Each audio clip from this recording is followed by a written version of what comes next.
ত্রয়োদশ জাতীয় সংসদের নবনির্বাচিত সদস্যদের আবাসন নিশ্চিত করতে প্রস্তুতি শুরু হয়েছে।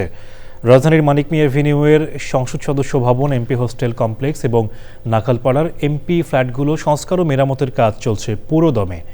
এমপিদের আবাসন প্রস্তুতি ব্যাপক কার্যক্রম চললেও মিন্টো রোডে মন্ত্রীপাড়ায় এখনও নীরবতা। মিথিলা নাজরিনের রিপোর্ট। মানিক মিয়া এভিনিউয়ে ন্যাম ভবনে চলছে সংস্কার আর আসবাবপত্র মেরামতের ব্যস্ততা। চারিদিকে নতুন রঙের ঘ্রাণ।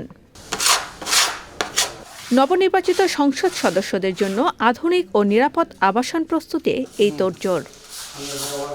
জাতীয় সংসদ সচিবালয় ও গণপূর্ত বিভাগের যৌথ তদারকিতে চলছে সিভিল সংস্কার, কারিগরি মেরামত ও বিশেষ হাইজিন ড্রাইভ।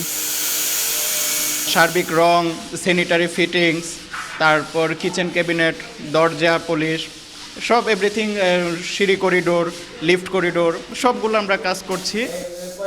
মানিক মিয়া এভিনিউয়ের 6টি ন্যাম ভবনে 216টি ফ্ল্যাট রয়েছে, আর নাখালপাড়ায় আছে 49টি।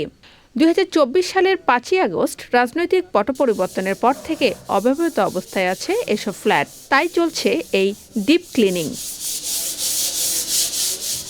পুরোপুরি প্রস্তুত না হওয়া পর্যন্ত প্রয়োজনে এমপি হোস্টেলে অবস্থান করতে পারবেন সংসদ সদস্যরা। নির্বাচনের আনুষ্ঠানিকতা এরই মাঝে শেষ হয়েছে এবং নির্বাচিত সংসদ সদস্যদের জন্য সরকারিভাবে বরাদ্দকৃত এই ফ্ল্যাটগুলোর সংস্কার কাজও চলছে পুরোদমে। যারা দায়িত্বশীল তারা বলছেন যে এ মাসের শেষ নাগাদই হয়তো পুরো সংস্কার প্রক্রিয়া তারা শেষ করতে পারবেন। Mithila Nazrin, channel I, Dhaka.